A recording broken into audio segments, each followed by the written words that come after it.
अगर आपको लगता है कि आपके लाइफ में बहुत ज़्यादा प्रॉब्लम्स हैं और जिनका कोई सॉल्यूशंस नहीं है, फ्रेंड्स, अगर आपको लगता है कि आपकी किस्मत बिल्कुल भी साथ नहीं देती, अगर आपको लगता है कि आपका जीवन आपके इर्द गिर्द रहने वाले किसी भी इंसान से अच्छा नहीं है या आप एक बुरी जिंदगी जी रहे हैं, तो आइए आज मैं आपको एक ऐसे इंसान की कहानी सुनाता हूं जिसने कि बद से बदतर हालातों में रहने के बाद भी एक खुशहाल जिंदगी जीने की ख्वाहिश नहीं छोड़ी। यह कहानी जीवन के अर्थ समझने की कोशिश करते एक इंसान की कहानी है। यह कहानी हमें बताती है कि इंसान से सब कुछ छीना जा सकता है सिवाय एक चीज के, और वह है इंसान के किसी भी हालात से निपटने की जिजीविषा।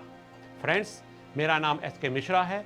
मेरे YouTube channel transforming people's life में आपका स्वागत है। किसी को अपने आंसुओं पर शर्मिंदा होने की जरूरत नहीं है। किसी भी इंसान के आंसू इस बात की गवाही हैं कि उसके पास वह महान साहस था, तकलीफ को बर्दाश्त करने की बहादुरी उसमें थी। और जिस इंसान के ये शब्द हैं, उस इंसान का नाम है विक्टर फ्रैंकल। विक्टर जर्मनी के पड़ोस में बसे एक छोटे से देश ऑस्ट्रिया के रहने वाले थे। वे एक मनोचिकित्सक थे।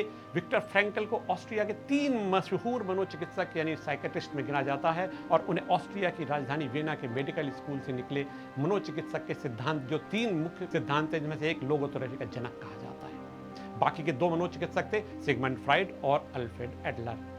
विक्टर एक यहूदी थे।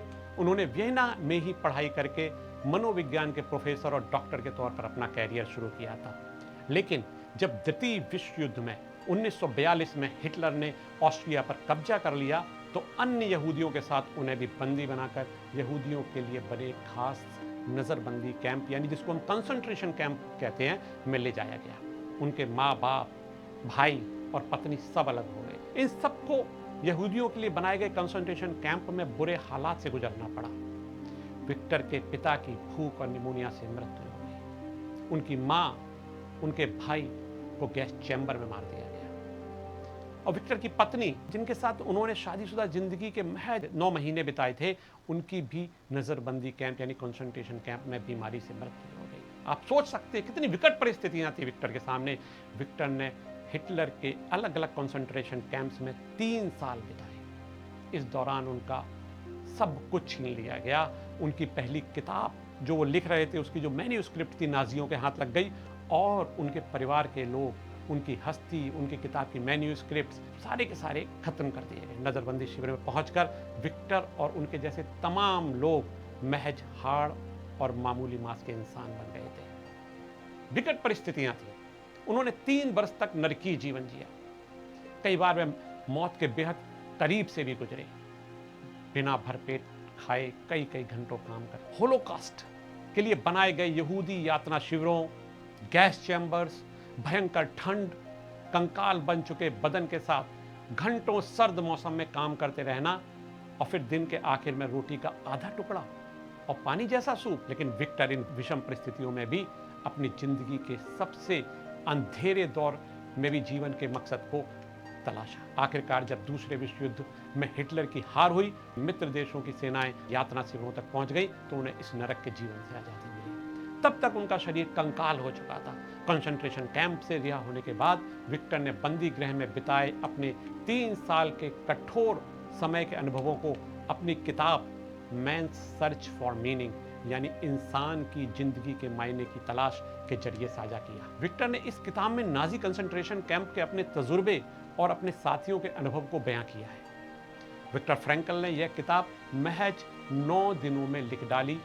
वह इसे बेनामी में छपवाना चाहते थे। सबसे अलग बात है, जिससे कि उनका जो व्यक्तिगत कष्ट थे किसी की सोच को प्रभावित ना कर सके। लेकिन बाद में उन्होंने दोस्तों के मशवरे के चलते इसे अपना नाम दिया। लेकिन यह किताब सिर्फ यातना शिविर की जिंदगी का रोज नामचा या डायरी नहीं है। यह मानवता के इतिहास के सबसे बुरे अनुभवों में से एक का मनोवैज्ञानिक विश्लेषण यानी साइकोलॉजिकल एनालिसिस है। जब इंसान ने इंसानों के ही एक समुदाय की जिंदगी जीते जी नरक बना दी थी, तो उस नरक का सामना करने कंसंट्रेशन कैंप में रहने वालों ने कैसे किया। जब चारों तरफ भयंकर टॉर्चर, भुखमरी, ठंड, बेगैरती और हर पल सिर पर मंडराती मौत का मंजर हो, तो इंसान क्या सोचता है। इन भयावह चुनौतियों को देखकर किसी इंसान के दिमाग में कैसे ख्याल आते हैं। क्या वह जिंदगी की ओर उम्मीद से देखता है, या हार मान बैठता है।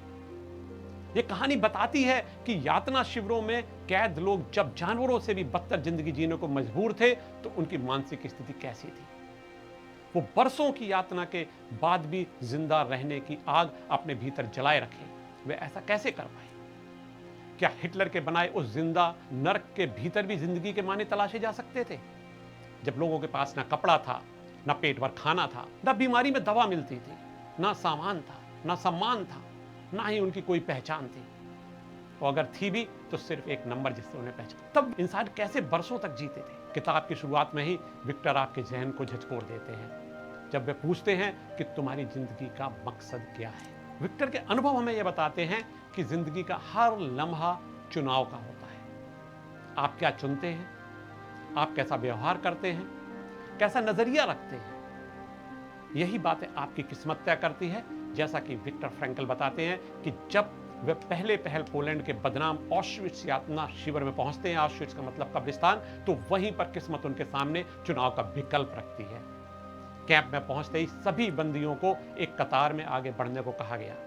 जर्मन की खुफिया एजेंसी का अधिकारी उंगली के इशारे से उन्हें दाहिने या बाएं जाने को कहता था। जो बाएं जाने को कहे जाते वे सीधे गैस चैम्बर में भेजे जाते थे। हालांकि उस वक्त किसी को यह अंदाजा नहीं था कि यह कैसा चुनाव था।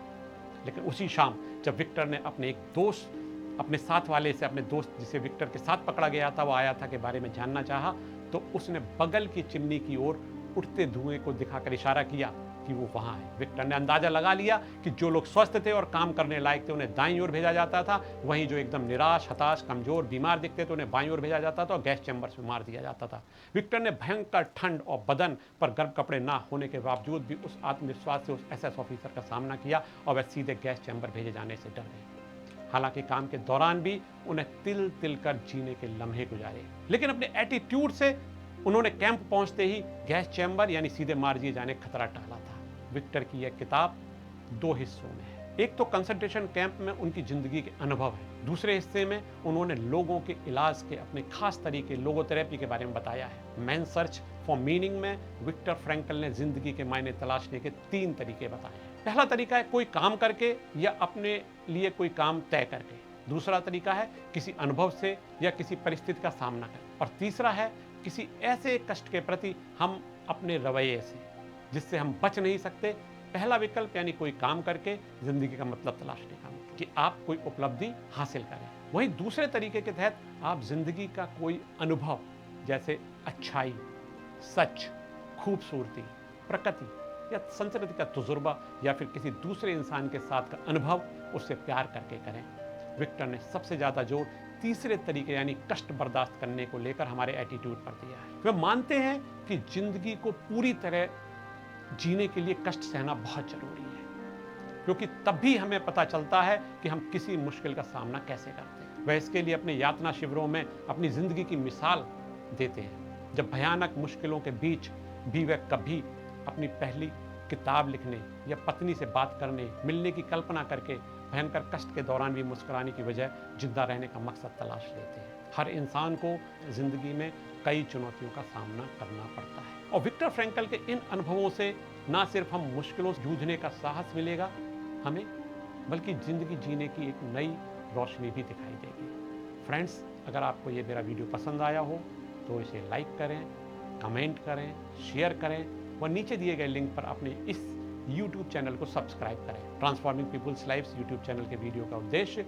आपके जीवन में सकारात्मकता लाना है व जीवन के प्रति आशान्वित करना है। आइए हम सब मिलकर इस प्रयास को साकार करें व जन जन तक पहुंचाएं। धन्यवाद।